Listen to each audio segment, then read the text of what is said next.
Hello friends, welcome to Guru's notification channel. இன்றைக்கி நம்ம எங்கே போயிட்டுருக்கோம் அப்படின்னு பார்த்தீங்கன்னா, ஆந்திர மாநிலத்தில் இருக்கிற சுருட்டப்பள்ளி கோயிலுக்கு தான் போயிட்டுருக்கோம்.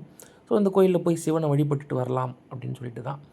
ஸோ ரொம்ப நாளாச்சு கோயில்களுக்கெல்லாம் போய், அதுவும் பிரசித்தி பெற்ற கோயில்களுக்கெல்லாம் போய் ரொம்ப நாளாகிடுச்சு. ஸோ அதனால் நாங்கள் சென்னையிலேருந்து சுருட்டப்பள்ளிக்கு பைக் மூலியமாகவே நானும் என் நண்பரும் கிளம்பிட்டோம். ஸோ கிட்டத்தட்ட 60 கிலோமீட்டர் கிட்ட வருங்க. சென்னையிலேருந்து 60 கிலோமீட்டர் சுருட்டப்பள்ளி கோயில். அது இடத்துக்கேற்ப மாறும். நம்ம எப்படி போகிறோம் அப்படின்னு பார்த்தீங்கன்னா, பெரியபாளையம் ரெட் ஹில்ஸ் வழியாக அப்படியே வந்து பெரியபாளையம் வழியாக போய் அப்படியே ஊத்துக்கோட்டை தாண்டி நம்ம சுருட்டப்பள்ளி போகிறோம். ஸோ இப்போ பார்த்தீங்கன்னா, முதல்ல பெரியபாளையம் ரோட் அதில் தான் போயிட்டுருக்கோம். ஸோ பெரியபாளையம் ஆல்மோஸ்ட் ரீச் ஆகிட்டோம். இப்போ நீங்கள் பார்க்குறது வந்து பார்த்திங்கன்னா பெரியபாளையம் பஸ் ஸ்டாண்டுங்க. ஸோ பெரியபாளையம் பஸ் ஸ்டாண்டில் முன்ன மாதிரி இல்லைங்க, பயங்கர பிஸியாகிடுச்சு. ஏன்னா கோயிலும் அவ்வளோ சக்தி வாய்ந்த கோயில், பிரசித்தி பெற்ற கோயில், நிறைய மக்கள் கூடுற ஒரு இடம் அப்படின்னு கூட சொல்லலாம்.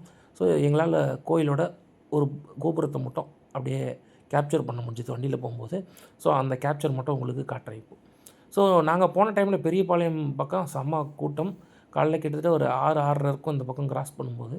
அந்த டைமே நல்ல ஒரு கூட்டம் இருந்ததுங்க. அதேமாதிரி ரிட்டன் வரும்போதும் பார்த்திங்கன்னா செம்ம கூட்டம்.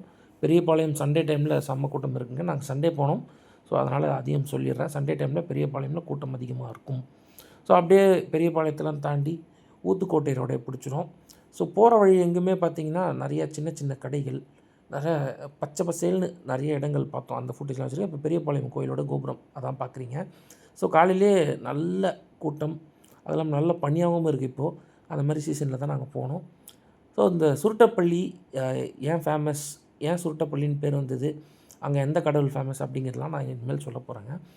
ஸோ நம்ம இப்போ ஊத்துக்கோட்டை ரோட், பெரியபாளையம்லேருந்து ஊத்துக்கோட்டை ரோடு தான் போயிட்டுருக்கோம். ஸோ பார்த்திங்கன்னா சூப்பராக இருக்குல்ல, பச்சை பசேல்னு. ஸோ அந்த ஃபுட்டேஜ், அந்த பனியில் அந்த விஷுவல்லாம் பார்க்கவே ரொம்ப அருமையாக இருந்தது அப்படின்னே சொல்லலாம். ரோடும் சண்டே அப்படிங்கிறனால நாங்கள் போன ஹைவேயில் காலியாக தான் இருந்தது. நாங்கள் ஃப்ரீயாக 50-60 தான் போனோம். ரொம்ப ஃபாஸ்ட்டாலாம் போகல. பொறுமையாக நேச்சுரலாக ரசிச்சுட்டு அப்படியே கோயிலுக்கு போனோம். என்ன ஆனாலும் எங்களுக்கு 1:30லேருந்து 1:45 ஹவருக்குள்ளே நாங்கள் சுருட்டப்பள்ளி போயிட்டோங்க. அவ்வளோ நேரம் தான் ஆச்சு, ரொம்ப நேரம் ஆகலை. பொறுமையாக தான் போனோம். அப்படியே இயற்கையெல்லாம் ரசிச்சுட்டு அப்படியே என்ஜாய் பண்ணிட்டு போனோம். ஸோ ஆல்மோஸ்ட் ஊத்துக்கோட்டை கிட்டே வந்துவிட்டோம். அங்கங்கே எடுத்த ஒரு சில பிக்சர்ஸ் தான், அதாவது வீடியோ ஃபுட்டேஜ் தான் இப்போ பார்த்துட்ருக்கீங்க. அங்கங்கே சின்ன சின்ன ஊர்கள் இருந்தது, அதையும் கேப்சர் பண்ணோம். நாங்கள் போன வழியில் பார்த்திங்கன்னா மோஸ்ட்லி பஸ்ஸஸ்லாம் ரொம்ப கம்மி. லாரி, கார்ஸு அது மாதிரி டிரான்ஸ்போர்ட் தான் நிறையா ஓடிட்டு இருந்தது. ஸோ நீங்கள் சுருட்டப்பள்ளி போகணும் அப்படின்னு பார்த்தீங்கன்னா, ஒன்று ப்ரைவேட் டிரான்ஸ்போர்ட்டில் போனோம், இல்லை சித்தூர் போகிற பஸ்ஸு, திருப்பதி போகிற பஸ்ஸு, இல்லை ஊத்துக்கோட்டை போகிற பஸ்ஸு அப்படிலாம் போகலாம். ஸோ இப்போ நம்ம சுருட்டப்பள்ளிக்கு வந்துட்டோங்க. ஊத்துக்கோட்டையிலேருந்து கிட்டத்தட்ட 1.5-2 கிலோமீட்டர் தான் இந்த சுருட்டப்பள்ளி. பார்டர்னு கூட சொல்லலாம், ஆனால் இது ஆந்திரா டிஸ்ட்ரிக்ட்டை சேர்ந்ததுங்க. ஸோ சுருட்டப்பள்ளி கோயிலில் போய் ஃபஸ்ட்டு பைக் பார்க்கிங் போட்டோம். பைக் பார்க்கிங் போட்டு செருப்புலாம் விட்டுட்டு ஸோ நேராக கோயிலுக்குள்ளே போயிட்டோம்.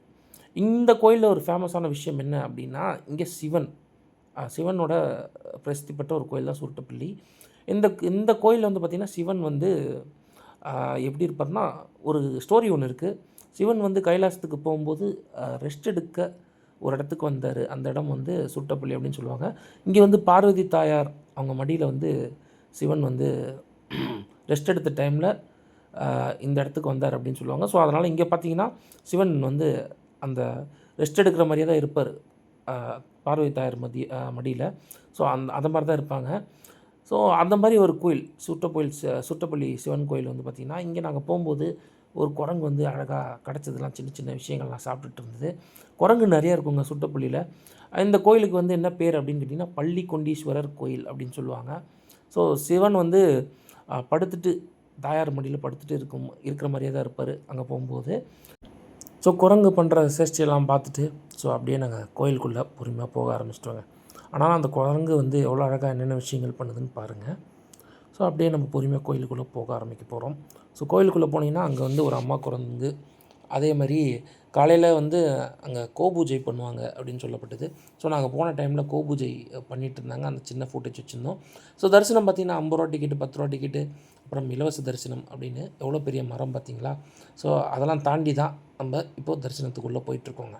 இலவச தரிசனம் தான். நாங்கள் போன டைம் ரொம்ப ஃப்ரீயாகவே இருந்தது, கூட்டமே இல்லை அப்படின்னே சொல்லலாம். ஸோ ஃப்ரீயாக போய் சாமி பார்த்துட்டு வந்தோம்.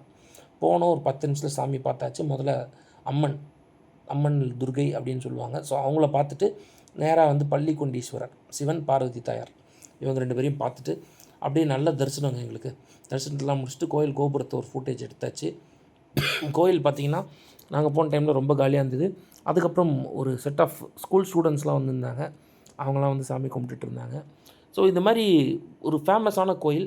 இந்த கோயிலில் வந்து பிரதோஷம் டைமில் நீங்கள் போய் வழிபட்டிங்கன்னா நம்ம நினச்சதெல்லாம் நடக்கும், செல்வங்கள் பெருகும் அப்படின்னு சொல்லுவாங்க. ஸோ நீங்கள் அங்கே ஒரு ஆர்ட் மாதிரி பார்த்துருக்கீங்க அந்த பெயிண்டிங்கில். அதே மாதிரி தான் இங்கே சிவன் இருப்பார். ஸோ தாயார் பார்வதி தாயார் மடியில் வந்து ரெஸ்ட் எடுத்துகிட்டு இருக்கிற மாதிரி. ஸோ வெளியில் வந்து பார்த்திங்கன்னா உங்களுக்கு கோசாலை இருந்தது. ஸோ கோசாலைனா நம்ம பசுமாடுகள்லாம் அங்கே வளர்ப்பாங்க. நல்லா பச்சை பசேல்னு இருந்தது. பக்கத்துலேயே கோசாலை. ஸோ அதோட சின்ன ஃபுட்டேஜ் தான். ஸோ கோசாலைக்கு முடிஞ்சால் கான்ட்ரிபியூட் பண்ணலாம் அப்படின்னு சொன்னாங்க. ஸோ அது நம்ம இஷ்டம் தான். இவ்வளோ மாடுகளை வந்து மெயின்டைன் பண்ணுறாங்க பசுங்களை. ஸோ அந்த பசுக்களை மெயின்டைன் பண்ணுறது ஈஸியான விஷயம் இல்லை. அதுக்கு தனியாக தண்ணி, அதுக்கு வேண்டிய சாப்பாடு எல்லாமே வச்சு பண்ணணும். ஸோ அதுக்கேற்ற மாதிரி தான் கோயில் மெயின்டைன் பண்ணிகிட்ருக்காங்க. ஸோ இந்த மாதிரி தான் இருக்கும் கோயிலுங்க. கோயிலில் இது மாதிரி நிறைய விஷயங்கள் இருக்குது. கோயில் கோபுரம் பார்க்க அவ்வளோ அழகாக இருந்தது. அதோட இன்னொரு வியூ தான் இப்போ பார்க்குறீங்க.